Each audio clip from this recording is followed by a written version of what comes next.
European Union leaders have agreed to provide another 100,000 spaces in refugee welcome centres along the route from Greece towards Germany. It's part of a 17-point plan to cooperate on managing the flow of migrants through the Balkan Peninsula. The heads of 11 EU states and 3 non-EU countries endorsed the measures at an emergency summit in Brussels. Commission President Jean-Claude Juncker stressed the unilateral moving of migrants from one border to another must cease. We've made it very clear that the policy of simply waving people through must be stopped, and that will be the case.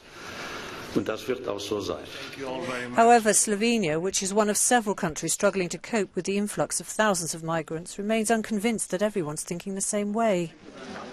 There is some fear in the air that Germany and consequently Austria as well could close their borders, which would lead to a domino effect, which would be quite a disaster, if I may say so, for the European Union. Afterwards, German Chancellor Angela Merkel said the meeting had been the first of many steps. Our reporter in Brussels summed up the summit.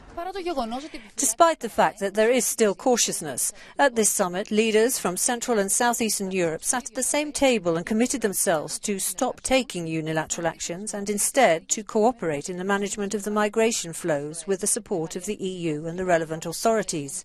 They also decided to increase reception capacity as, despite the worsening weather conditions, the flow of migrants hasn't decreased. Greece has seen a record 48,000 people land on its shores over the last 5 days. Από τις Βρυξέλλες για το Euronews, Εφη Κουτσοκώστα.